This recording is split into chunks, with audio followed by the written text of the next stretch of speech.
This is going to be take 2, right? Peek behind the curtain. This is the second time, and it took us 89 episodes to get to this point. Every podcast you listen to at some point would tell you we've had to record again. Something happened with the recording, or the audio was bad and we got to redo it. And unfortunately, we gave it up hard earlier today. And about 38 minutes in, Rhodesia looks and she's like, E, are you recording? Because I don't see you on my end at all. And I'll be damned if we had 39 minutes of incredible content vanish because we weren't recording right. So we back. A few hours later, but we back. I'm going to just try to say everything I said word for word. So I'm not going to listen to anything you guys have to say. I'm going to just be like locked in on, damn, what did I say 5 hours ago about CM Punk? That's what I'm going to try to stick to. Welcome to Take 2 of the TFW podcast, episode 90. Best kept secret in wrestling podcast. You guys know I always say that because it's the truth. Keep spreading the word. Keep telling everybody you know. Tell a friend, and then tell a family member to tell a friend about the best wrestling pod out, which is That's Freaking Wrestling. I am Matt. Of course, you guys know that. I do have two of my favorite folks with me. We got Rhodesia here. We have Eshaun here. Is there anything you guys would like to discuss about Take 2 before we get into the meat and potatoes of this show? I have nothing to say because I gave it all up already. 39 minutes. For 39 minutes, glorious minutes.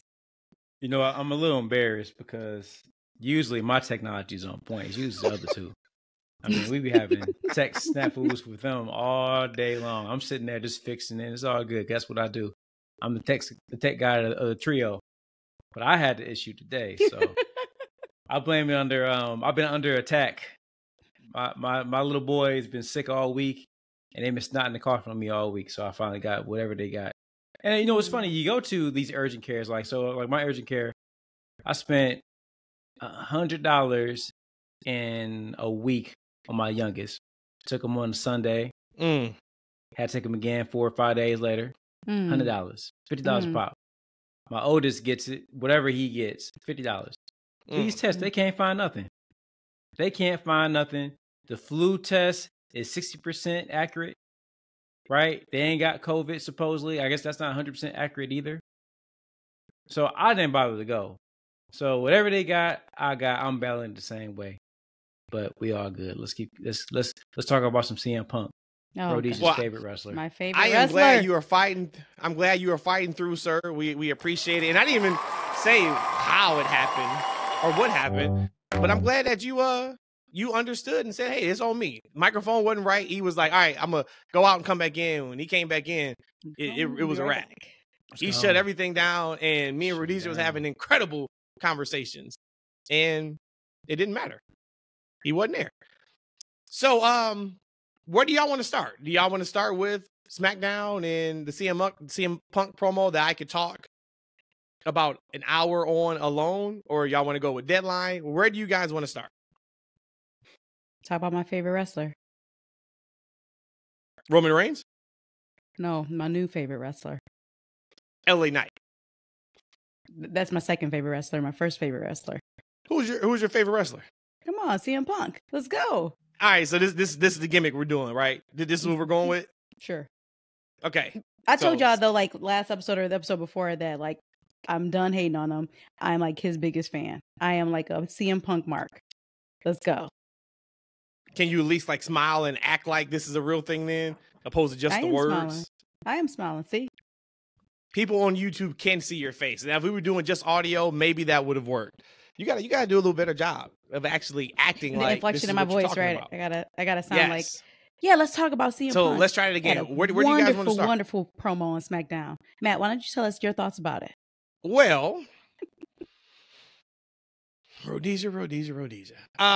Before we get to the Punk promo, and legit, I could do an entire pod about the actual promo itself. I thought it was that good and that deep, and so many layers behind actually what he was saying. But before I get to that, I do just want to talk about the actual lineup for SmackDown. You guys know that, if you're a part of WWE's mailing email list, they'll send you a couple hours before the show, like what's going to be on the show for, Raw or SmackDown. And Friday, I get that email like 5 o'clock in the afternoon or whatever it is. I'm looking at it, and the lineup for that show, they highlighted in the email CM Punk, Cody Rhodes, Bobby Lashley versus Karrion Kross, which I'm a Karrion Kross guy. I love Kross and Scarlett. I know it's not a popular opinion for a majority of wrestling fans the way it's seen, but I like Karrion Kross. I think there still could be money in Karrion Kross. Absolutely. Dragon Lee versus Santos Escobar, Charlotte Flair versus Asuka, and then Randy Orton and LA Knight versus Jimmy Uso and Solo Sikoa. That is one of the strongest lineups for TV that they can put out. And it wasn't a random SmackDown because it was tribute to the troops, but there was no Roman Reigns. This is not a build to, the Rumble or WrestleMania go-home show. When I saw that, I was just like, and this is why they're hot. We've talked a lot about, the company and the product gets hot, and that comes with wrestlers getting hot. That is a hell of a lineup for sure. But I mean, but you said that it's not just a regular SmackDown, and it is, and it was for tribute for the troops. But man, it still was a SmackDown. We got all of that from a SmackDown, not from a PLE, not from a pay-per-view, a special this, a special that. No, from SmackDown. That shit was crazy. Yeah, it was. So let's talk about the Punk promo. And I'm gonna throw it to you, Rhodesia, after I kind of say this little piece, because he is now allegedly your favorite wrestler. So I would love to hear what you think about this guy. So he comes out at 9 o'clock and he makes a comment about I'm starting off the second hour. I'm not ending the show. I can't get my time cut. When he said that, I knew we were in for something good. I knew it. And he's talking and I'm listening and I'm watching. I'm like, he heard our podcasts, plural, everybody out there. He read the comments on social media and he said, all right, y'all thought that Monday's promo wasn't it? Here we go. I'm going to give you what you want. And I'll be damned if he did not give us what we wanted. For me, that was the promo of the year. Ooh. And it wasn't because it was just CM Punk talking. It was the promo of the year because of what can come after that. Right? Like, we've had some awesome promos this year. The Cody Roman one comes to mind a few weeks before Mania, where he pulled the belts out and said, have you ever seen this before? I'm going to teach you what your dad never taught you. That was a great one. When Cody rapped California Love, that was a great one. I mean, we've had some really, really good ones. Hangman has had some great ones in AEW. Punk's had some awesome ones in AEW. So we've had some great ones, but this was the promo that you can go back to look at and say, one, from a legit, real position, because these are his words, right? So if you guys don't know, he does not have a writer writing for him. Like his promo that he had on Monday. They have sheets, of course, backstage, and you get to see who the agents are, or if it's a promo segment, who the producers are. There was no producer next to Punk's name on that Monday promo. I'm guessing the same thing probably happened for SmackDown, but this is his words. This is him. This is what he's doing. I'm sure, of course, he had to get probably some things approved or whatnot, but point is, this is not somebody giving him these lines and saying, hey, go out here and this is how we're doing it. This is where we're rolling, et cetera, et cetera. The names that he talked about in this promo, he hit on Cody Rhodes, he hit on Roman Reigns, he hit on LA Knight, he hit on Kevin Owens, and he hit on Seth Rollins. That alone for me was enough to say, okay, this promo can give us years of storylines and programs. That's why I felt that strong about, oh, this is the promo of the year. Okay, let me just stop there. Let me ask you guys, the promo, what was your guys' thoughts on it? Was it as good as you thought it would be? Was it less than you thought? Was it more than what you thought? Did you not like it? Did you love it? Just tell me what you guys' thoughts about the actual promo was from CM Punk on Friday. I'm not going to sit up here in front and lie. That was actually a really, really great CM Punk promo. I mean, but that's all I expected from my favorite wrestler, to be honest with you. Can you act like you are telling the truth here? I am telling the truth. He's here with me right now. It hurts. It pains you to give CM Punk a compliment. Actually, it doesn't pain me at all because when I heard the promo, I actually thought, I was like, wow, this is actually what y'all say, the master class at Mike Skills. He addressed all those people you mentioned that we can have rivalries for the foreseeable future for. He also still plugged somebody like Jay. I mean, he did. That's what I actually enjoyed about him in AEW, when he would always put over the younger talent like that he's great at that. So that promo, even if I wanted to hate on him, I couldn't hate on him. One, because he's my favorite wrestler now. And two, that was actually a great promo. It's horrible. This reminds me of, Matt. What's that? I think we were all talking on FaceTime or something, and I think I cracked a joke in a text, and Rhodesia wrote back, "Laugh out loud." Maybe we weren't on FaceTime, we were just texting, but Rhodesia wrote back, "Laugh out loud," and Matt was like, "I'm sitting right next to her," and she didn't crack a smile at all. Matt does that to me all the time. That is true. She will hit you with the ROLMFAO laughing face, laughing face, and she looking just like this. Why she doing it? So and like she'll hit the dead. Like she ever hit you with like the dead emoji? That means she went. I'm just like, you got to stop that, man. Like, I feel like that's lying. I'm big into like, if you lie, you go to hell type thing. I told her like 20 years ago, like, you're going to hell because you tell so many lies. There's no way for you to bounce back from. And every time she hits, even on like Twitter, right? She'll like do the LMAO exclamation point. And I look over at her and you would think like she's reading something about like the science of like the life that we only got 20 more days to live. And she's just like completely stone faced. You can't tell me how I feel deep down inside. So that's not what you're about to do. You're not about to tell me that Punk is not my favorite wrestler right now. You're not going to do that. Sorry. What you think about the promo though, E? Captain Crunch. I thought about Rhodesia because somebody else did something similar to that around me, like where they said something, but their action didn't mirror that. Didn't match at all. I'm like, man, my homegirl I heard does that. And like, you know what? But I thought about it, right? Because, during a text conversation, because I'll text Matt and I'll say, hey, I actually laughed out loud. Because I'll put that and maybe not bust out laughing, but I see the humor in the statement, right? Right. So maybe that's how Rhodesia feels, or she just no, deep down inside, I feel that way. Yeah. Just that in the outside, it just doesn't come out that way. That's what we get for Punk. I thought it was a really good promo. I'm not ready to say it was the best I've heard for the year. That's why I think when we do our best of series coming up very soon, plug. I think it'd be great to kind of do like a rundown of like all the best promos, because it's easy to kind of be, I don't want to say prisoner of the moment, but that's what they want, right? They want us to get swept up in the emotions of a promo. And I think Punk did a really good job with his promo. I was just really surprised that the line about his troubles in AEW fell so flat. What did you think about that, Matt? So that was let's pop the hardcore fan line, right? That was a line for us, line for the internet folks out there, where he made a connection to Kevin Owens punching two guys backstage, and then just kind of tongue in cheek, you can't do that. It's 2023. I love the line because, one, I am 99.9% sure that was either texted to him or that was in a letter or on a phone call. That exact sentence. Right. It's and 2023. You can't go around punching people. Brian told him that. He hit him with that. We can't do that here. Did. He probably now you're did. fined. Fine. So that was that part.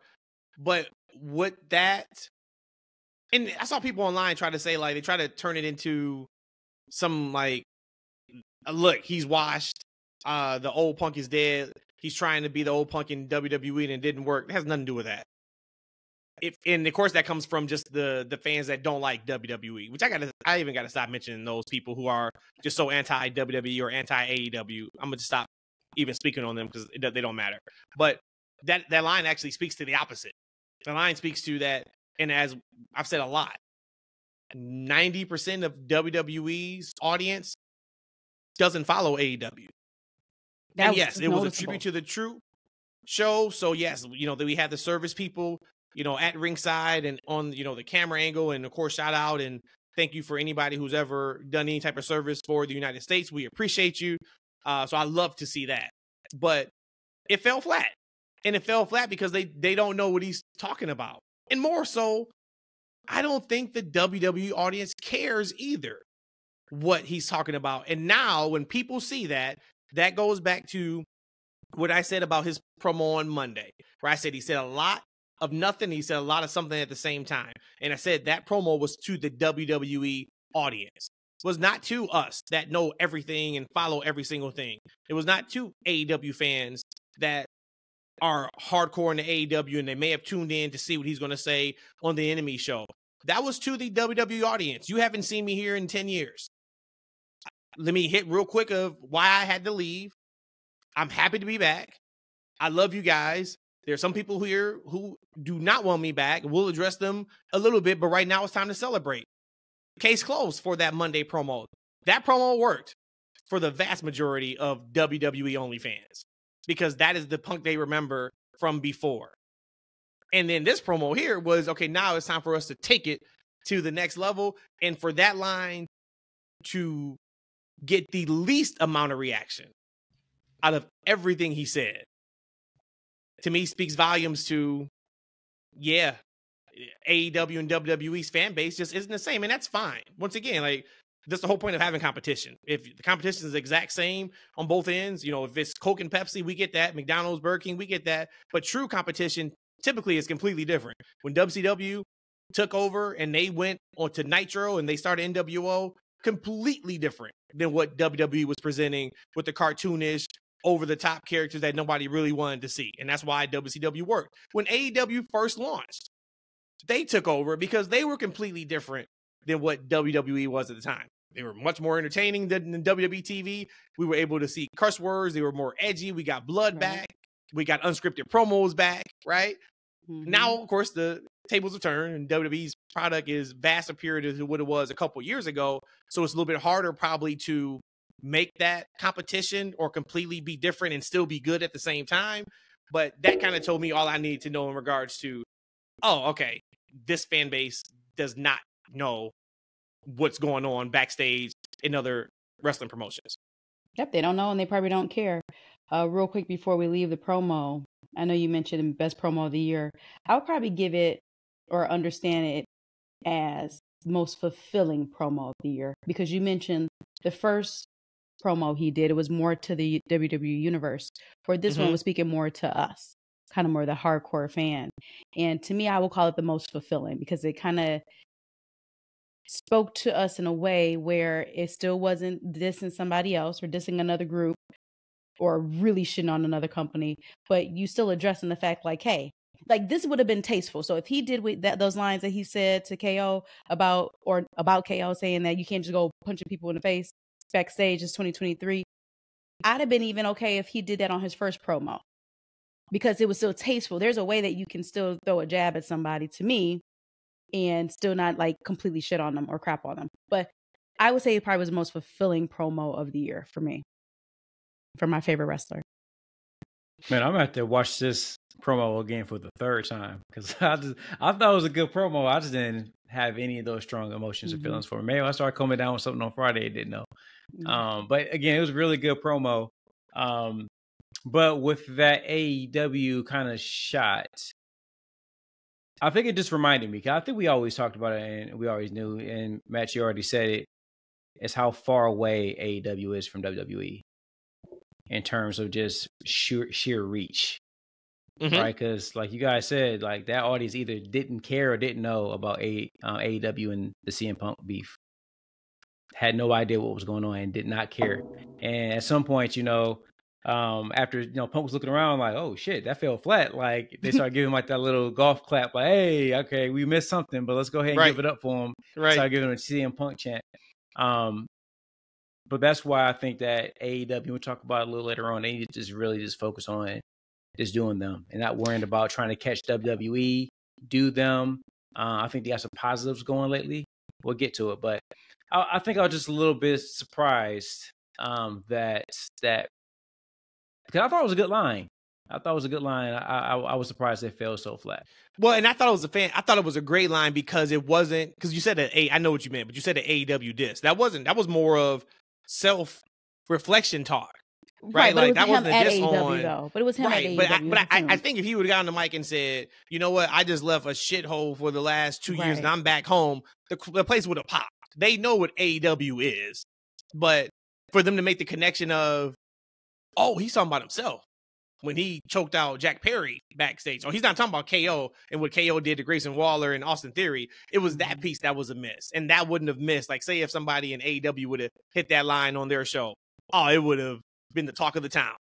Yeah. Oh, did you hear what he said about WWE? You know what I mean? Like that just wasn't it. So that was that part of it. So now, all right, let's get to business. We're here to sell tickets. We're here to make money. Let's get to what really works, right? And that's the feuds and storylines that are at home. He talked about Roman Reigns. He said, "I acknowledge you." I popped because this is twofold. Okay, and I had a joke on Friday where I said, what if Triple H called the top superstars? Because we heard beforehand, hey, they're going to have to maybe do some mending of fences if they bring Punk in. They're going to have to talk to some of the big superstars to see if they give the okay. So let's just say he talked to Seth and Roman, right? Top two guys, arguably, in the company, and Cody too. Cody's going to be down with anything. Cody just want to finish his story. I don't care what you say, Paul. As long as I finish my story in Philly, I'm good to go. All right, Cody's on board. Let's call Seth. Seth said, hey, I got feelings about him, but I've worked with people I don't like in the past. Riddle, we've made money. If this is going to make us money and put us in a better position, I'm all down. Cool. 2 out of 3. He calls Roman. Roman says, you can bring him on as long as he acknowledges me. And he acknowledged me on TV. Triple H said, all right, cool. Triple H talks to Punk and says, look, Punk, everything's good, but you got to acknowledge him. You got to say it on TV. And Punk says, all right, no problem. And he finds a way to do it where you would never know that's the case. And it works. Now, of course, I don't think that's what happened. But on a real legit situation, this is where I talked about, like, he writes his own stuff, right? He does his own thing. When he mentioned Roman, one part I was like, damn, that sucks. Because I don't think this means we're not getting Roman Reigns versus CM Punk as constructed now. Because he already said that I acknowledge you line. So that tells me just really, really quick, when they do feud or touch, this won't be the same Roman Reigns. Maybe This won't be the Tribal Chief. Because I think the Tribal Chief comes to an end after he loses the championship. Right? So maybe this is a year down the line, 2 years down the line. Or if it is still the Tribal Chief, he just took Roman Reigns' number one power away from him. Yep. Roman's big thing is acknowledge me. Well, I've already acknowledged you, so you can't use it anymore. It's like Eminem at the end of 8 Mile, where I'm going to make fun of myself before you even rap, and I'm going to take that weapon completely away from you. So now when they do have a duel on the microphone, Roman's going to have to figure out something else besides acknowledge me. I thought that was awesome if you really look at deep promo skills and things like that. The first time when we taped this and it didn't work, I had talked about the correlation between like hip hop, high level wordplay in hip hop, and then wrestling, right? So like I'm somebody that when Drake is on top of his game, when he is in his lyrical bag, it ain't many that is close to him. Of course, we can put J. Cole in there, we can put Kendrick in there, but that is like high level rap. And what I love about promos, when you are this deep integrated into wrestling, like the three of us are, like anybody who is listening to this, you can see the difference of when we're just working, if there's a couple of shoot lines in there, or if it's work and shoot. And we can point to The Miz and LA Knight from a couple months ago. The Miz's sole purpose was to put LA Knight through the ringer to see if LA Knight can keep up. And there was some nights LA Knight kept up. There was some nights LA Knight did not keep up, and The Miz handed him his ass in front of everybody. And that's fine. Like, that's just what it is. But that's what it was there for. And I feel like that potentially is a line to Roman of, all right, I just took your number one thing from you. Now, when we do go face to face, let's see what you got. Did you guys pick up on that at all? And you did make a comment. You just said, like, I got to go watch it again. And that's why I love this promo, because if you just take it for face value, you're taking it just for entertainment. It was a good promo. But if you take it for even deeper and you pull back those layers, I feel like, man, there is just so much more to it that you can dissect and talk about. And I think that was all done intentionally. I think the acknowledge piece was a legit, for me, acknowledgement. There's times where you'll see a face or somebody will say, oh, I acknowledge you, or whatever your gimmick is. I acknowledge that you are a punk, or I acknowledge you a pussy, or, something like that. No, like he was shoot like, no, I acknowledge you. You never hear, but I acknowledge you. And to me, that is, like you said, he took that weapon away from Roman. So whenever they do comes to blows, he being Roman's gonna have to figure something else out, which is great. This is great for business. You bring people up, whether it's in the ring and you're working them, you got to bring your talent up, or on the mic, you got to bring them up. That's why I said I thought that the promo was a really great promo. From your favorite wrestler? I'm gonna stop for that because I can't. I'm starting to feel like I told you. Chest palpitations and stuff like that, so I can't do that. Shit lasted a third of an episode. Boy, oh boy. But I am gonna stop being a hater of Punk, though. I am. I liked the line. I was more impressed with CM Punk's line about Roman's like, hey, talk about people who aren't here or are never here. I was more, that was more of the shot for Roman for me, like the acknowledge piece. So that's one thing I love about, talking to you guys and talking to other fans. I think that sometimes we book scenarios in our mind that I don't think were written, because the acknowledge line that Roman does, it's not just acknowledge my greatness. It's like I need you to acknowledge that you're below or beneath me. Like, right? So when he revisited it, it's not enough for him to respect him. He wants you to know that you're several reams lower than him, right? And I think that I think we might get it with Seth. And let's get to it with Seth in a minute, because I'm just thinking in my mind, like, I can really hear Roman talking to Punk about, like, man, I'm gonna make you quit for the fourth time. Like, right? Like, I can see him just really getting into Punk in a way we haven't seen in a while. And that's the great thing about Roman, because you wouldn't think that Roman is one of the better promo guys, but he really can get into guys in a very subtle way. But we might see Seth might need to pull some of those tricks out of his bag, because Punk was really laying into him in his promo.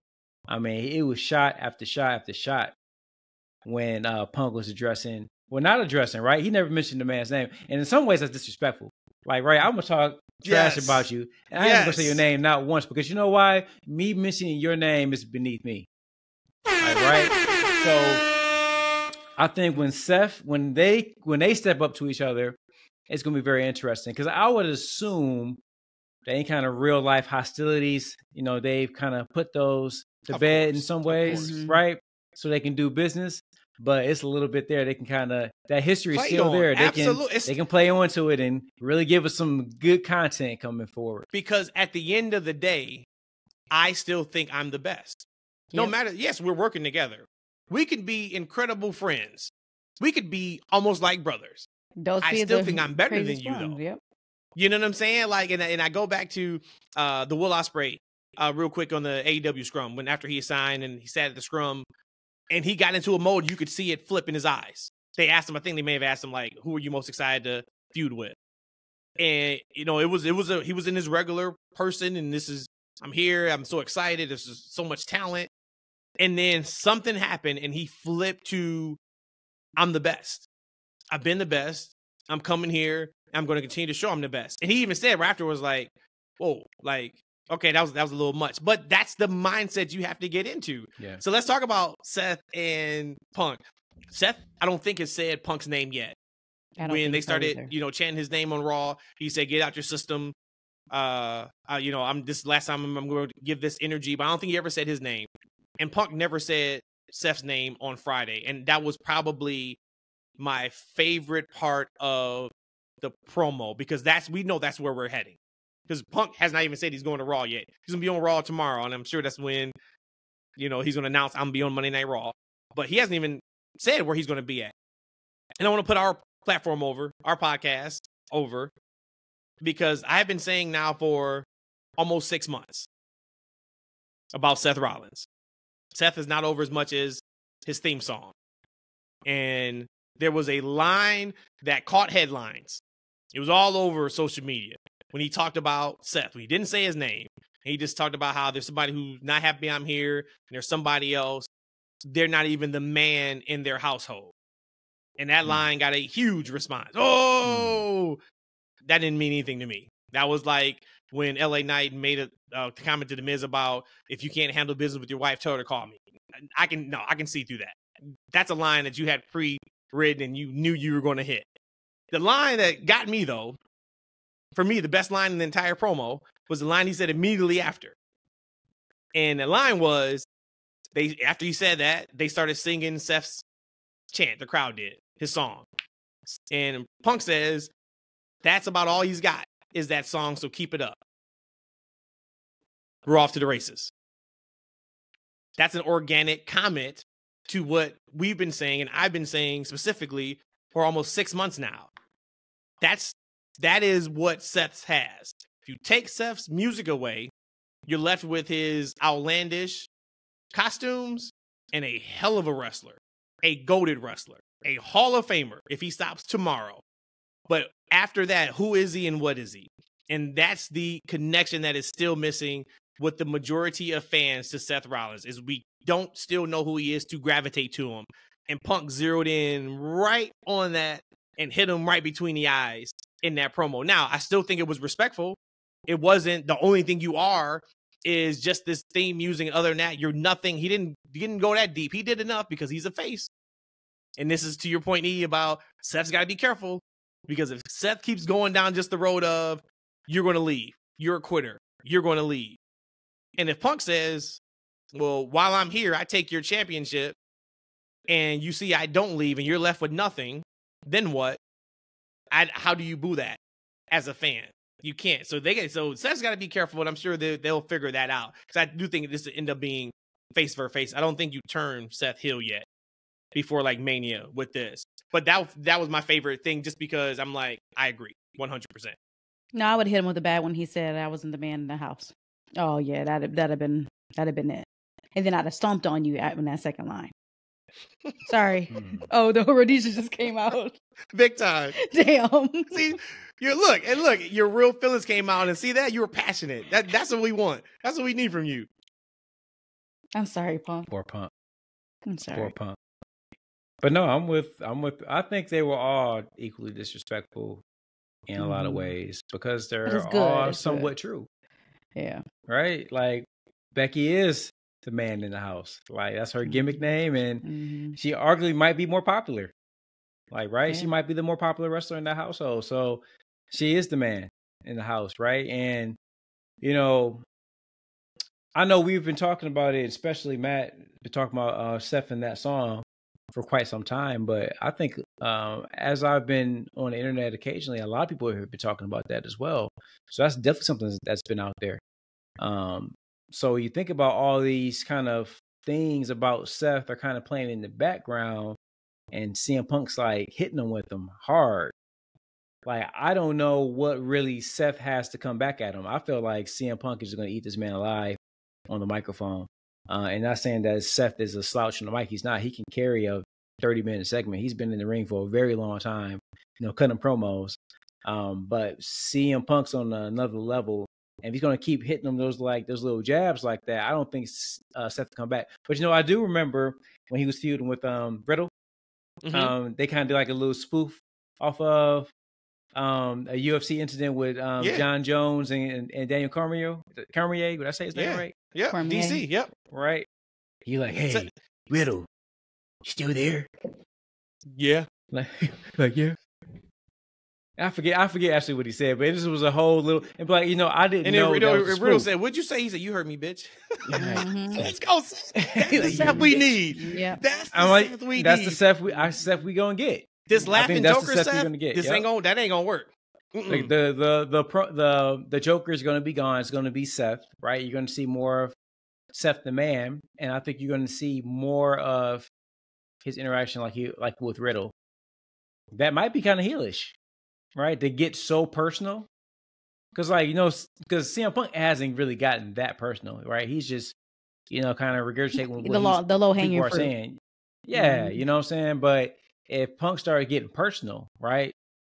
Starts getting personal about his situation, about his career, and starts getting real in that way, you know, and when you're looking at it, you might be like, damn, Seth, that's kind of a dick move to do, man. But and he might start turning. But now that we're talking this out, who wouldn't cheer for Seth if Seth goes with the line of, I've been here, you left this place. I've worked through, I don't care about that. Messed up legs. I'm working through a broken back. I'm here week in and week out. The crowd isn't going to boo that. The WWE universe will not boo that. They won't. They just won't. Seth has been a pillar to that company for the last 3 years.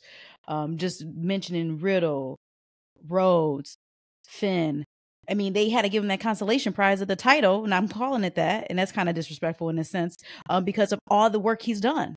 They're not going to boo him for that.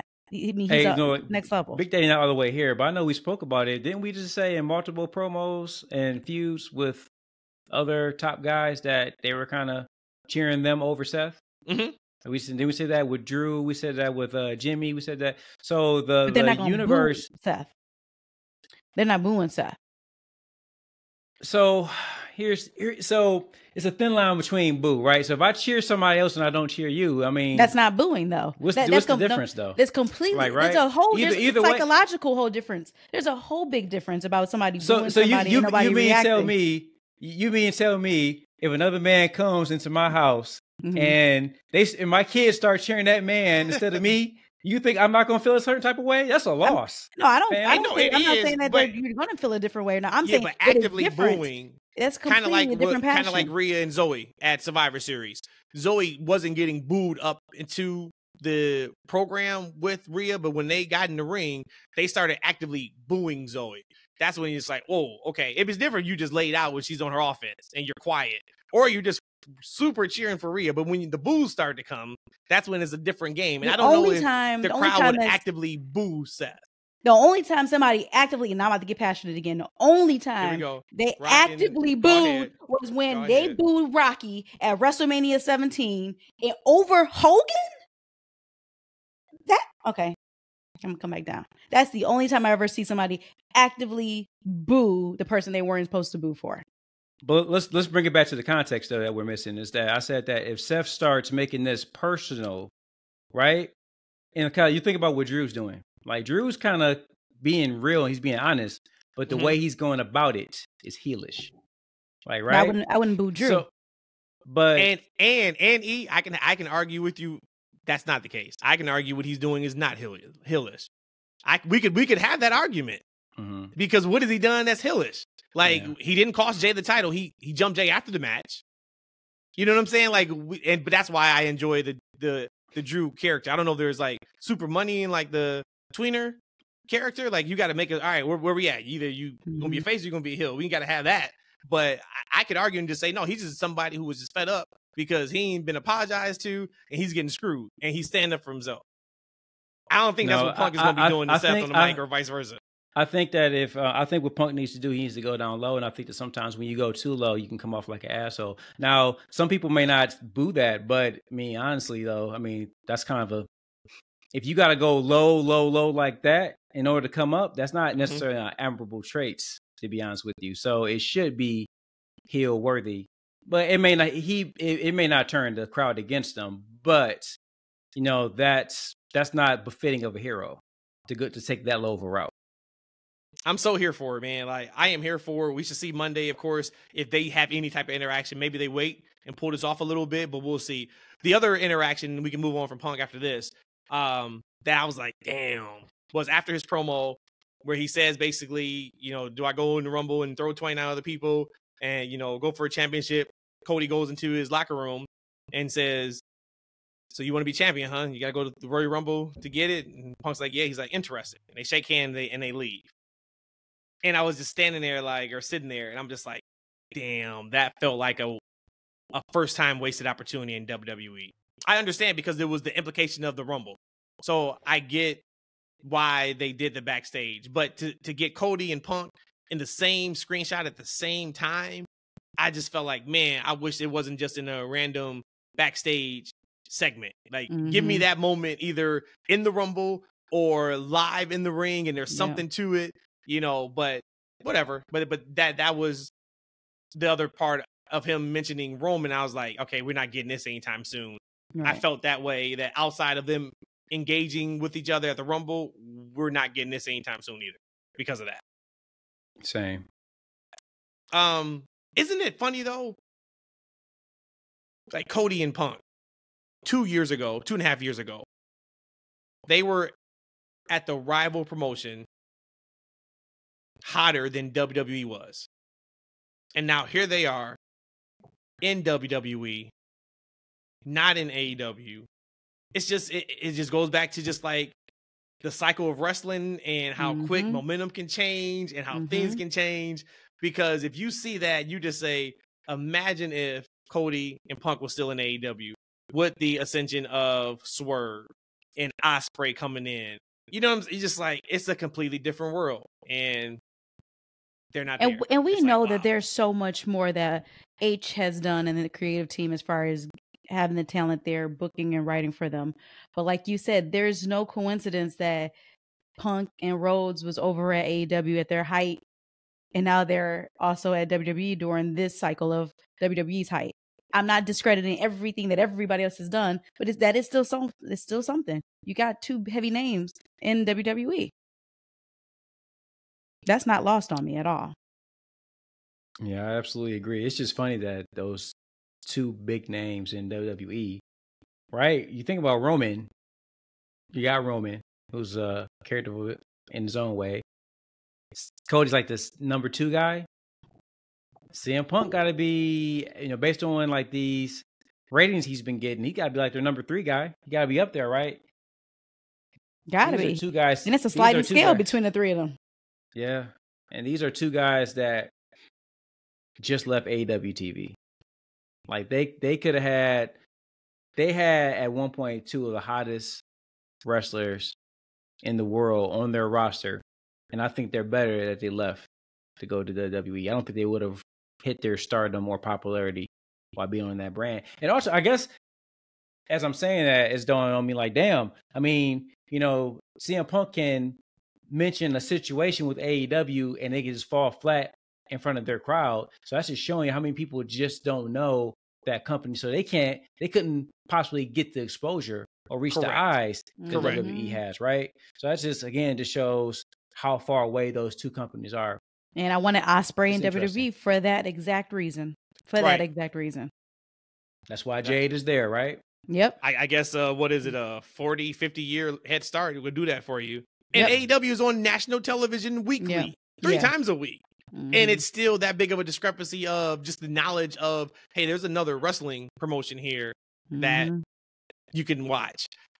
Crazy. Hey, real quick before you move on, I just want to say real quick, like when TNA was on Spike, major network, like, when guys were on TNA, like wrestlers were running the fans periodically. And like those wrestlers would say, like the fans would ask them, like, "Hey, where have you been all this time?" Like, I've been wrestling in TNA for 2-3 years, right? Yep. They fans didn't even know, right? They like those fans just don't watch anything other than WWE. It's amazing. And now that they are doing much better, and NXT, which we'll talk about Deadline after, I got one question for you guys, or 2 questions, because Brandon asked a question that I wanted to share. I thought it was hilarious. He already answered it via text, but I thought it'd be funny for the show.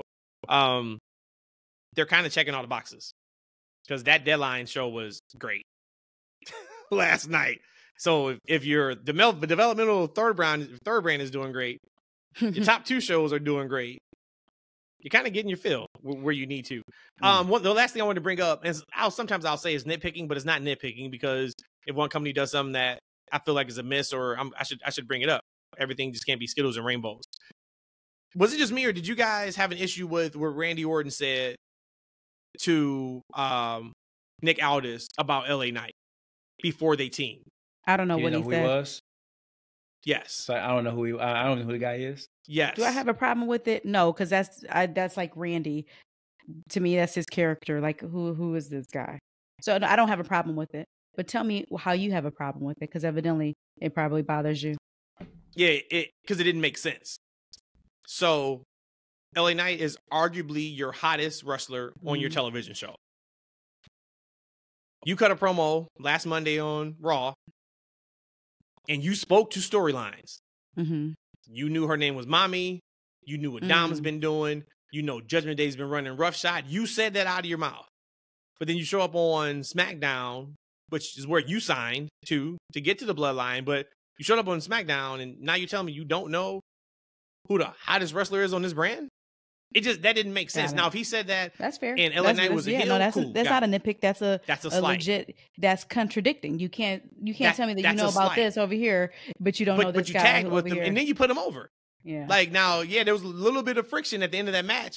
He went to go for BFT, and then Orton grabbed him and hit him with the RKO and got the pin. But he grabbed his arm, put it up. They did the corner thing. That's your babyface 1-on-1 type thing. So he put him over at the end. But when you just said that, I was kind of like, that's kind of undermining LA Knight. I didn't understand that. That didn't make sense to me. Guys, Randy's been injured. And probably where he lives in his cable outlet, he don't get Fox. He's only able to get USA and watch Raw. And you know what? He probably had no reason to watch SmackDown too, because he's still seething from the Roman Reigns and the bloodline issue. He didn't want to see that man while he's recovering. Right? He's one of the lingering feeling behind his head that I'm coming to get Roman Reigns, right? So he pops up on SmackDown. He's not formed. My guy, hell of a cleanup. See, I like that. Very good. Very good. Y'all got anything else besides thoughts and well wishes to Charlotte Flair from SmackDown? It looks like she got hurt, and they said they're still waiting on MRIs as of now. I know they pulled her from the live events, but she got hurt during the match with Asuka, top rope move, and did something to her knee. And they're worried it's a very serious injury. Of course, we cross our fingers and thoughts to her that she's not, so they can still have her for Mania. I'm sure they had some very special plan for the Mania run, but that sucks. You never want to see anybody get injured. But anything else for SmackDown y'all want to get to before I ask you guys the question from Brandon? Yeah, I just want to, send shout positive vibes to everybody in the world, in our community. We got to love and support each other. This is a world we live in. There's a lot of things going on that's just really negative. But it's awesome when we as a community come together, right? Wrestling family, and culturally, I love when Black people support and love each other. And I love seeing Cody Rhodes giving back to his Black community, on that wrestling show. You see that love and affection he gave, that Black family. I love seeing Cody give back to the Black community. Thank you, Cody, for being positive and showing Black love. Thank you. Stop. Hold on. One, I thought we already put the whole Cody Rhodes is Black to bed when he showed he couldn't dance with Nia Jax and her TikTok. I thought that was already a thing. But okay, if you want to still stick with it, are you talking about when he gave the hug to the Black family when he was coming to the ring on SmackDown? Yes, I love keep showing Black love and positivity on our TV so the world can see that we're much more than what's sometimes portrayed. We are a very loving community that loves each other and everyone else. Thank you, Cody, for showing that. Thank you. Brandon asked, speaking of Cody Rhodes, he said, what do you think about Cody Rhodes winning the Rumble? And he goes on, he finishes the story winning at WrestleMania. Match is over. Judgment Day music hits. Priest cashes in. Yes. And wins the title. Yes. At WrestleMania. Bring it to me. Bring it to me. Please. I must have missed that text, but please, yes. Yes. I've been beating this horn that I wanted Damien to be champion. Come on. Yes. Sign me up. Where do I sign for that? Yes. Oh. Put that right in my vein. Yes. That sound gives me there. I go to my place. Eshaun, I'm guessing you would not like for Cody to finish his story and then immediately gets cashed in and loses his title. Yeah, I've already told Brandon. I thought that was the worst idea he's ever said from a very smart man. I don't know why he came up with that shit. He could have left me off that time. That was a horrible idea. If that ever happened, I'm just going to calmly, right, turn off the TV, and I'll never watch the shows again. AEW and TNA for me. He would come in on that Monday episode or well, Tuesday's episode, Wednesday's episode, and he would be like, "Look, y'all got to get up on this Ring of Honor." I did not know they have so many. I was about to say Ember Moon is killing it over there. I mean, Athena. I think that would be the worst idea in the history of main event wrestling outside of Triple H not beating Booker T at that WrestleMania, outside of Triple H beating Sting at WrestleMania 32. Horrible. Yeah, that it would be there. it would definitely be there. No, he should not step on his moment at WrestleMania at all. Unless it's just not time for Cody to finish the story. Now all like legit. No, seriously. Say if they have a plan for him, I don't know why, but say they're like, hey, we want, I don't know. It doesn't make sense. But say if this wasn't his time and you want to have him cash in the middle of the match or something like that, okay. But don't play around. You have a ton of loyalty right now because the fans trust that you know what you're doing with these people. Don't break that trust right now. So all I'm hearing is Roman is the champion come night 2 of WrestleMania. And I hear ROH Roman, which is also known as Damien Priest, as the heavyweight champion coming out of WrestleMania night 1. That's all I'm hearing. I do wonder if Priest is going to be in the Rumble. He should. I just wonder. You would think so. Yeah. But if you have the money in the bank, should you also be in the Rumble too? What? I mean, why not? You have, it's 30 men, right? Yep. Unless he plans on being on the Andre the Giant over the top battle royal. All right, enough. Okay. I can't believe they did that. Whatever. We've been down that road. Deadline. Rhodesia, I know you had a couple notes from Deadline that you wanted to hit. What tickled your fancy, or maybe not tickled your fancy, on NXT show last night? Well, there was something I wanted to speak about on SmackDown, but it's perfect timing because it leads right into Deadline. The match that we had that opened up the U.S. Tournament Championship with Santos and Dragon Lee. And great showing for Dragon Lee. And now I finally understand why and what Triple H has seen in Dragon Lee when he first came to WWE. I thought maybe I saw it, but overall, just in the match that we saw on SmackDown, I thought was better than the first match that he and Santos had. But he got an incredible payoff to start off Deadline. He beats Dominic Mysterio for the championship, for the North American Championship. Yep.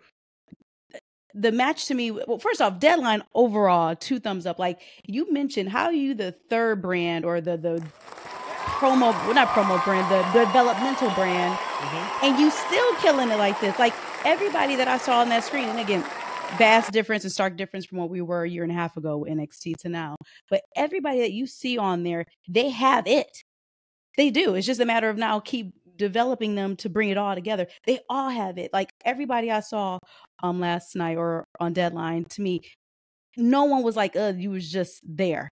I can see something out of everybody. But anyways, Dragon Lee and Dominic Mysterio, I wonder now where we go from here.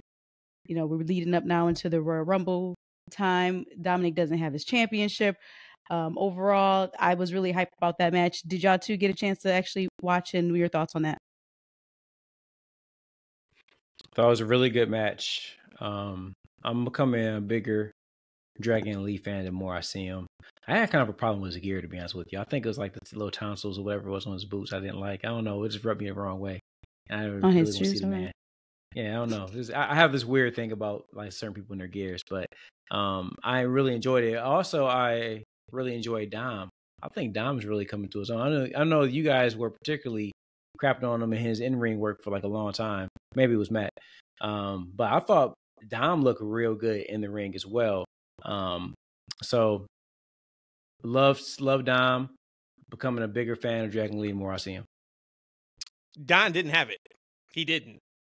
And he has it now, and he has it in spades. And the great thing about Dom is there's sometimes you'll see people like rest on their laurels, like with sports, right? Take Shaq, for instance. Shaq can never shoot free throws. I don't even know if he even worked at shooting free throws like he probably should have, but he didn't have to because he was so dominant in other facets of the game. Okay, so he did. But we know we've all seen stars that like they have a hole in their game, but they lean into what they're good in and they just stay there.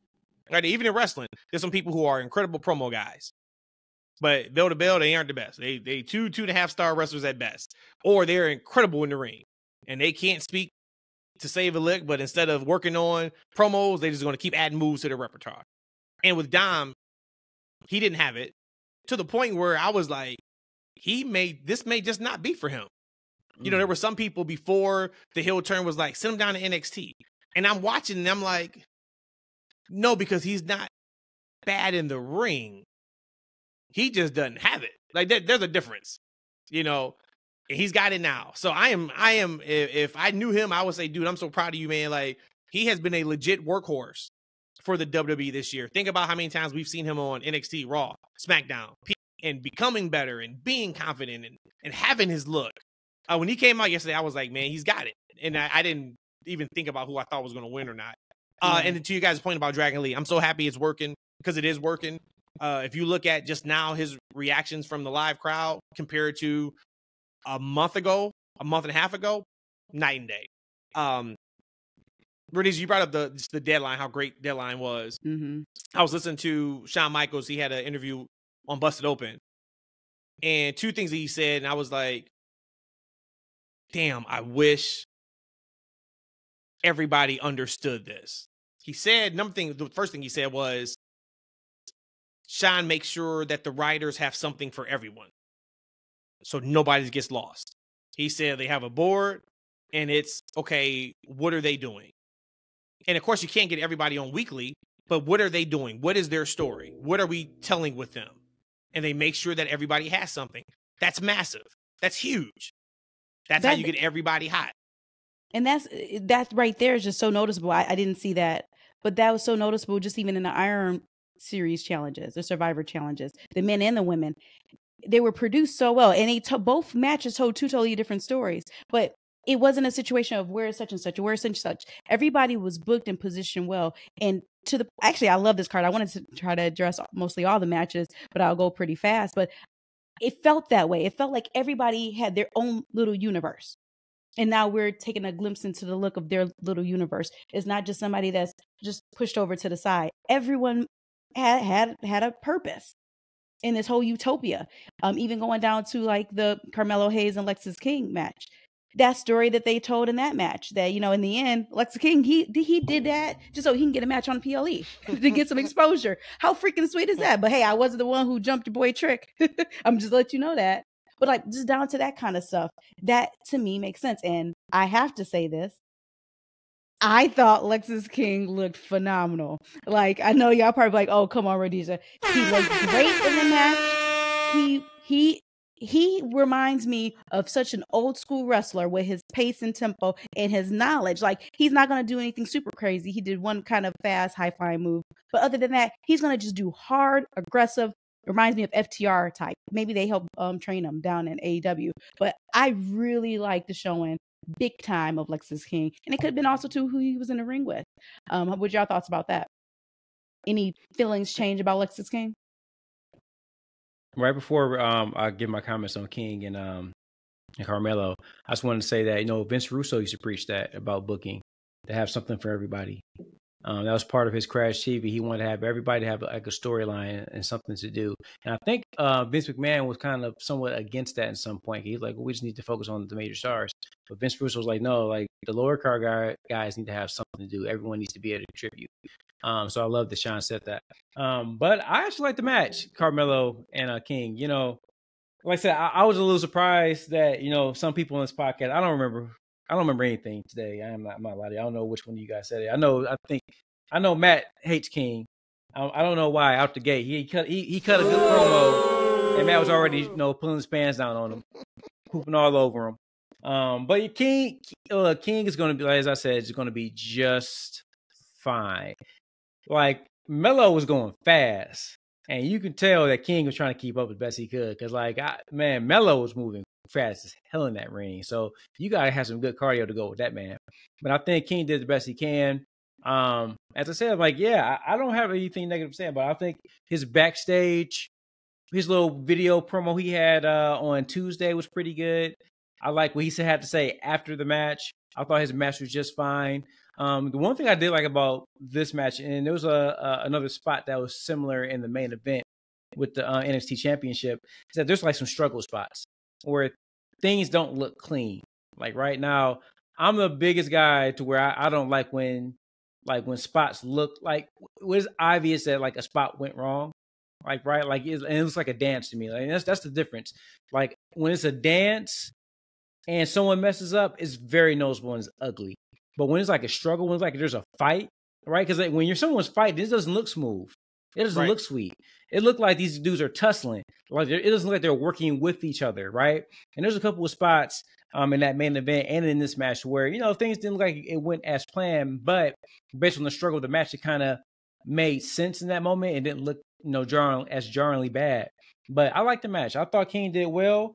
You could tell that Melo was on a different level than King, and I think he did as best he could try to keep up. But sheesh.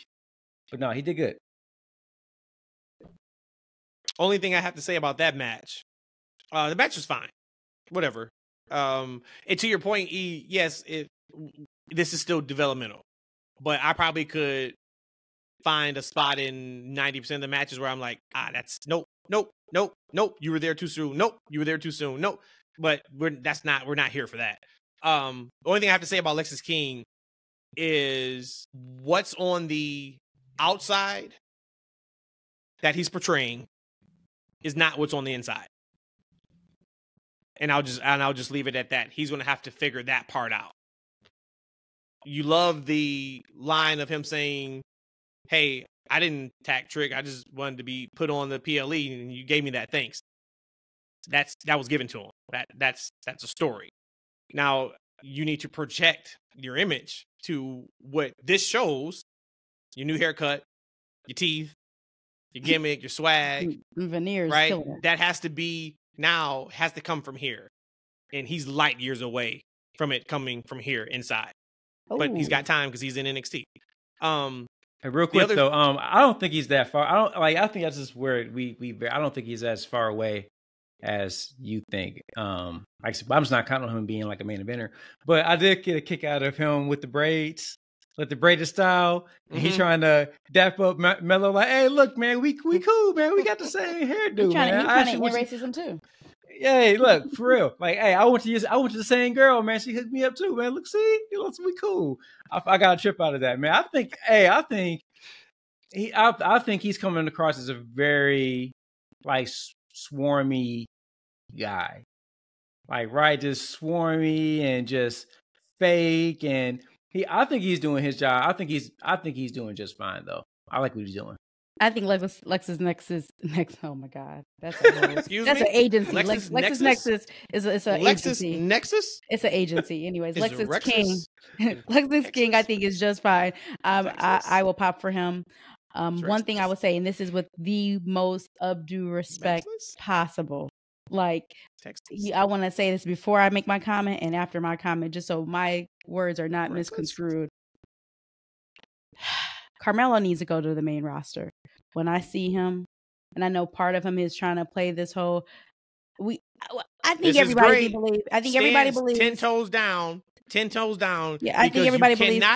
You cannot huff and puff and say, "I think they need to go to the main roster," because if you think they need to go to the main roster, it's because they are ready and because they're showing you so much in this time. You're saying, "Man, they're incredible. They need to go to the main roster." You don't huff and puff and say they need to go to the main roster. Rhodesia, why did you huff and puff before you said Carmella needs to go to the main roster? Was you looking at my notes? Do you know my answer already? Okay. I know your answer. We haven't had this conversation. I know this answer, but I need you to say it. I feel like he's going through the motions. To me, I don't feel like the energy there. I don't feel it. And this guy goes in the ring. He goes on the mic. It feels like he knows that he's supposed to have been called up. And he's like, all right, okay, whatever. And he's not cashing it in. No, because his ring work is still incredible. Again, you make Lexis King look like, like he's a kindergartner to him. But he is going through the motions. We need to pull him up before we lose morale there. I don't think he's ready yet. Not as is. Well, then he needs to leave WWE. If you're telling me right now he's not ready to move up to the main roster, and I'm not saying that you're not right there. If he's not ready, he can't stay there. Then he's the problem. He'll figure it. You know what? I think I was listening to Mark Henry talk about him. He's like, if he called him up, he needed a little more sizzle added to the steak. And then that's when they work on that. What I would like to do is what I said, not this version of the character, right? Because like you can tell there's something going on with him and Trick, right? There's something going on with Trick, and it's going to escalate at some point. It's at the end.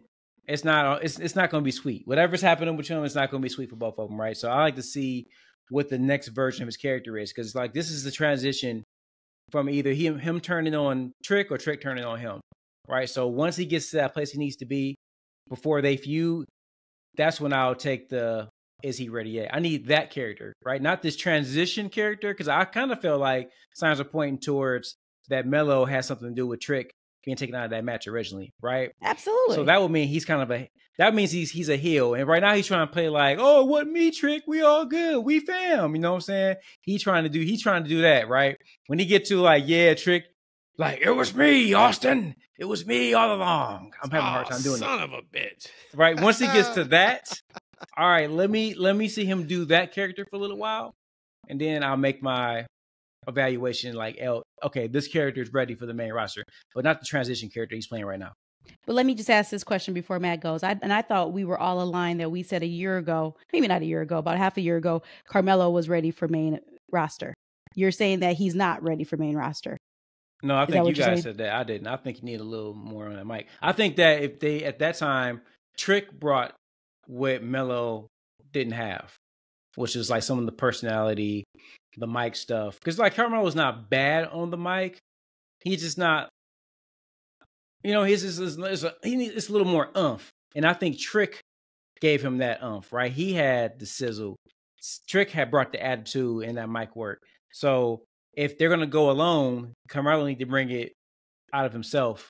And we'll see. For me, I'm like, let me see what the next character is going to be for him. This is an entire podcast worth of information. Ironically, I said to you guys about 2 months ago, I said, we're going to have a discussion about Carmelo Hayes in January. It's not January yet. And Trick. So I'm not having this conversation right now. But we're going to have it in January. The reason why it's ironic is Trick Williams is now the number one contender for the championship, and that match is going to happen in January. So I'll leave my thoughts about Carmelo, and both of you guys are 100% correct.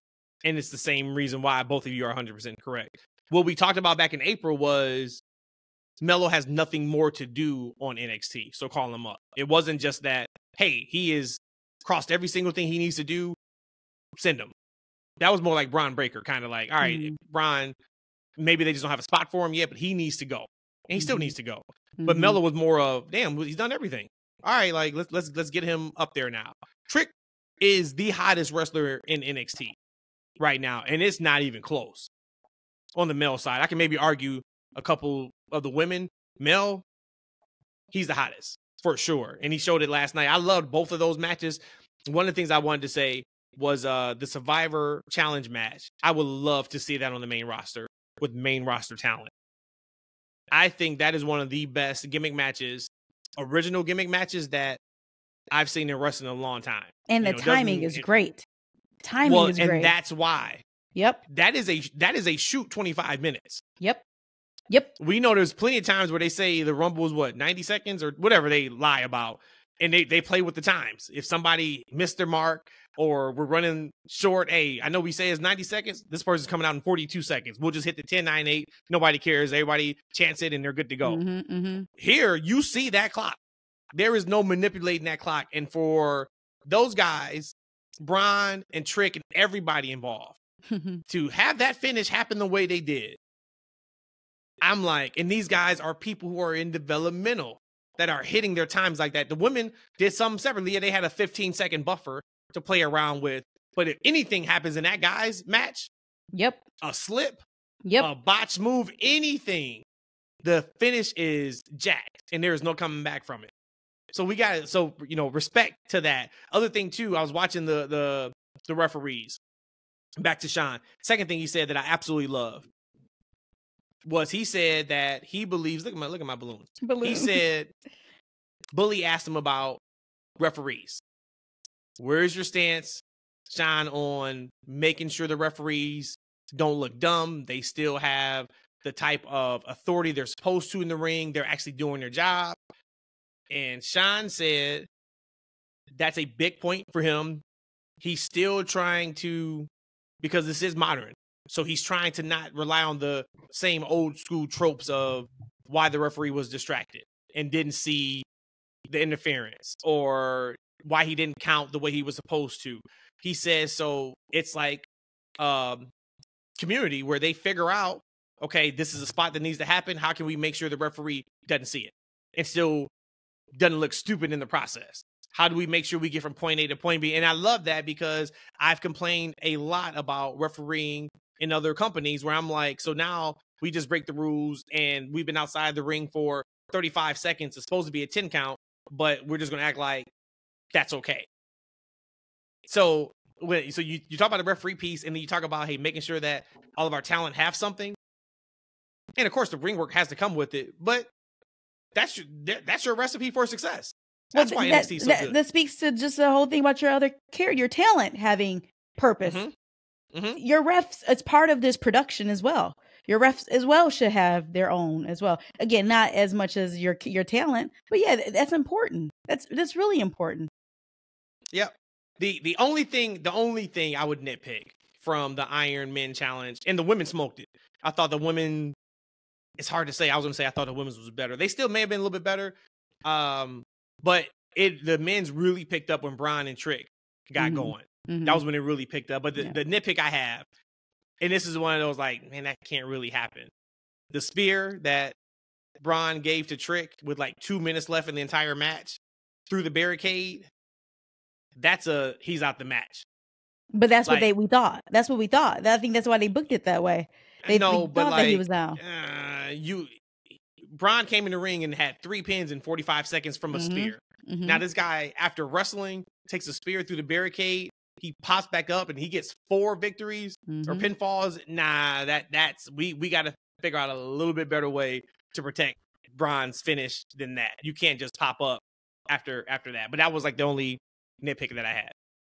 I didn't have a problem with that. My nitpick, I'm not even about to go down that route, is on the women's side, and how once again we had another Survivor challenge. I just said I wasn't going to go down that road, but anyways, the match that I want to mention really quickly is the steel cage match, because how great the men's was and all the matches that preceded them.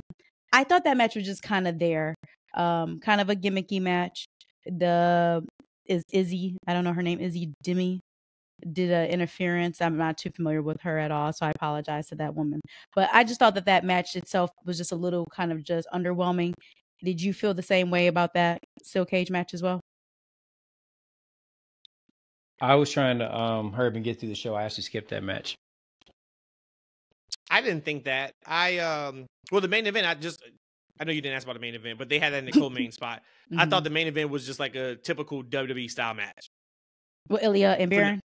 Outside looking in, for me, that was, hey, let's see if Ilya can work a main event level WWE style match. Mm-hmm. That was kind of what I thought that was. This match, I enjoyed it because I could tell they were doing something with Roxanne. She just had that look about her to me. And I thought the match was solid. I thought it was good. There were some really good spots there. And then afterwards on .com, they try to go get an interview with her, and Roxanne, who's always chipper and happy, either she says, get the camera on my face, or I'm not talking right now, and she pushes the camera in and she walks out. And I was like, okay, we're about to get a meaner streak of Roxanne, because we really haven't seen it. We've seen Roxanne be serious before, but never like that mean streak. All right, so okay, so now that's coming. So I thought it served its purpose. Now, did it hold up to the 2 Iron Challenge matches? No, absolutely not. Yeah. But I don't think it was supposed to. I don't think that was the spot for that. Yeah. I like Kiana's presentation though. Yes. I like her her graphics. Mm-hmm. I think her presentation, because for a while I felt like she's kind of getting, I don't say she's getting lost, but I want to say like in probably the past couple of months I've been watching her. I like her presentation and where she's been going. What do you guys think about that? I mean, I know we're kind of going, we're on low on time though, but I really like the women's match. I thought those women really shined in that match. I like Blair a lot.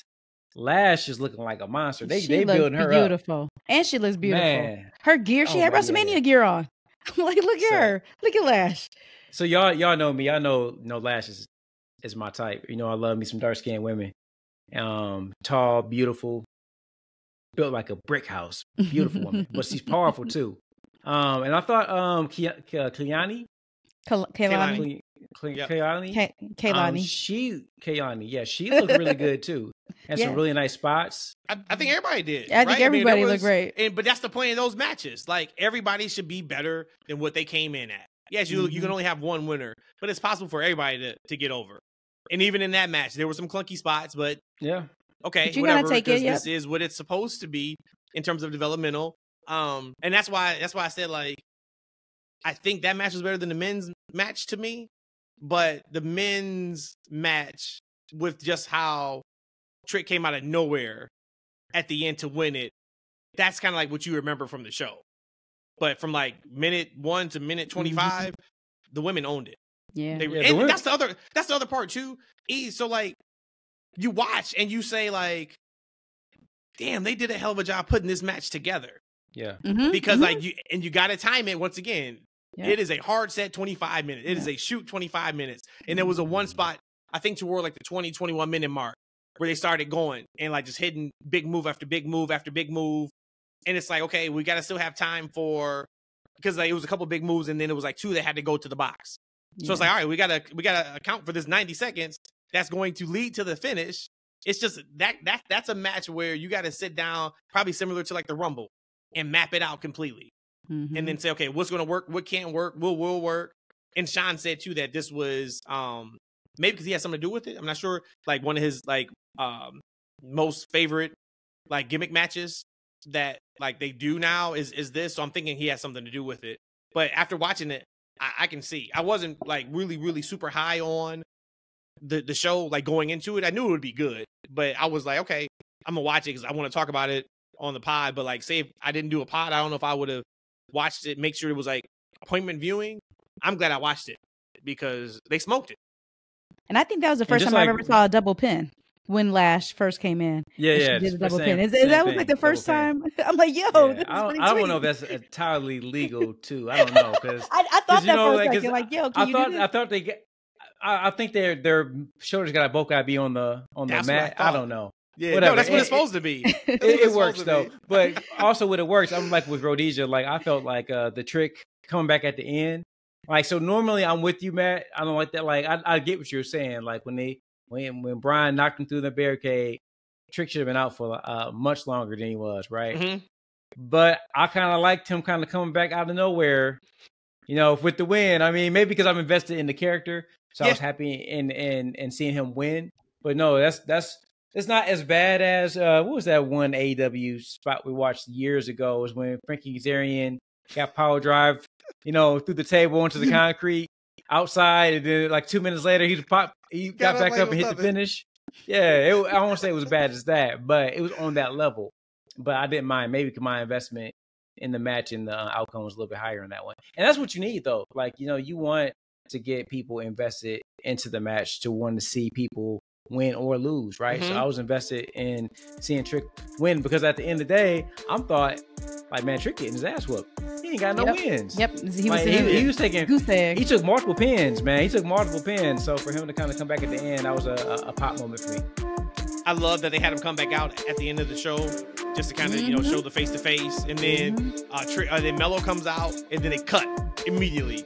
I was like, that's awesome. I guess. And Mello looking like a snake back there too, over his shoulder. Yeah, still looking like a snake.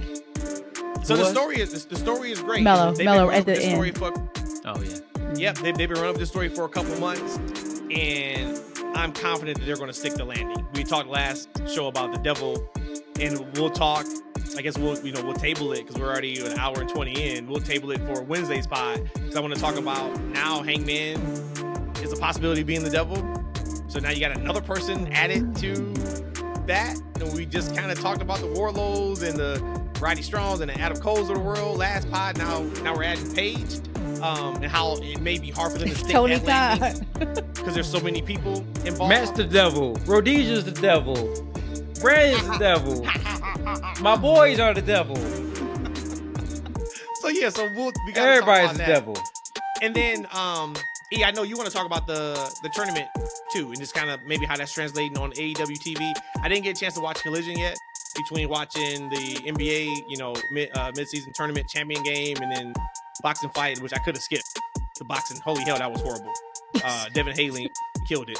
And then watching, NXT, it was just a lot, so I didn't watch Collision. I've been able to stay away from spoilers though, so I'll probably check out Collision tomorrow so we can talk about that along with Raw on Wednesday, and then anything else that may pop up. So before we head out, y'all got anything else from NXT or anything else y'all want to bring up? I do. This would have been perfect if we had our TFW moment of the week. First off, Mr. Goldberg, you cannot come out here spearing regular people on fucking turf. Excuse me. Yo. There is a video on the Twitter, and I forgot they were in Atlanta. Goldberg comes out in the end zone, I guess to wave or do whatever. Homeboy comes out and just spears my man. Was he holding the championship for him to give him? It started, I don't know what happened. It started as a spear, and then somehow ended for like a choke slam.